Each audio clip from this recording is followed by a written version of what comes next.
ಮೆಂತ್ಯ ಸೊಪ್ಪಿನ ಗ್ರೇವಿ ಮಾಡ್ತೀನಿ.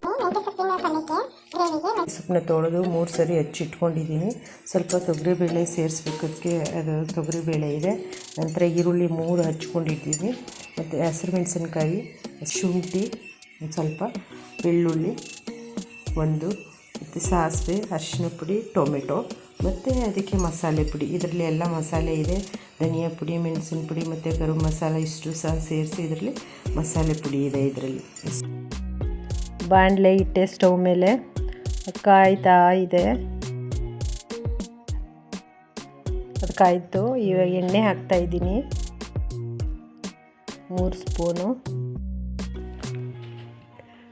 ಎಣ್ಣೆ ಹಾಕ್ತೆ. ಬಾಣಲೆಗೆ ಕಾಯಿತು. ಸಾಸಿವೆ ಹಾಕ್ತೆ,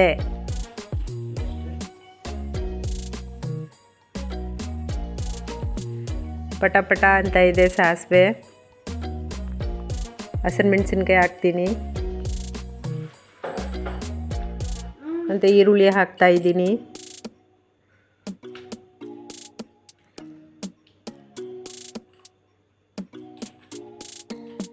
ಬೆಳ್ಳುಳ್ಳಿ ಹಾಕ್ತಾಯಿದ್ದೀನಿ,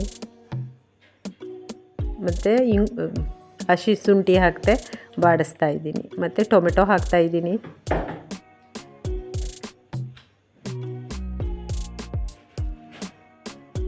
ಸ್ವಲ್ಪ ಉಪ್ಪು ಹಾಕ್ತಾಯಿದ್ದೀನಿ, ಟೊಮೆಟೊ ಕರಗಲಿ ಅಂತ ಮಾಡಿಸ್ದೆ.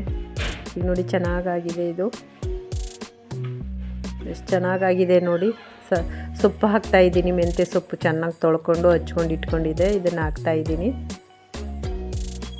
ಚೆನ್ನಾಗಿ ಬಾಡಿಸಿ ಇದನ್ನ.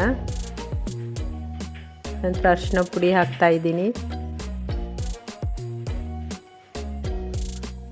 ಚೆನ್ನಾಗಾಗಿದೆ. ಈಗ ಇದು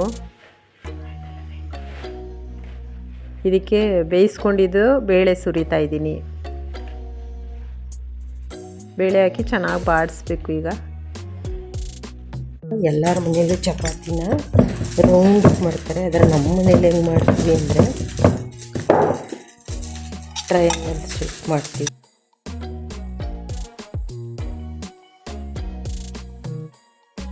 ಟ್ರಯಾಂಗಲ್ ಶೇಪ್ ಮಾಡ್ತೀವಿ ನಮ್ಮ ಮನೇಲಿ.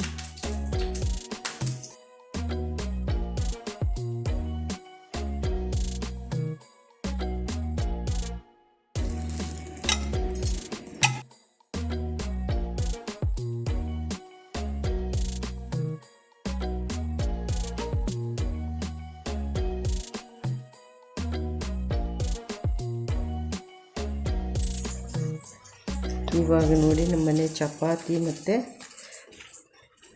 ಮೆಂತ್ಯ ಸೊಪ್ಪಿನ ಗ್ರೇವಿ ಸೂಪರಾಗಿರುತ್ತೆ. ನೀವು ಒಂದ್ಸರಿ ಮಾಡಿ ನೋಡಿ, ಸೂಪರ್.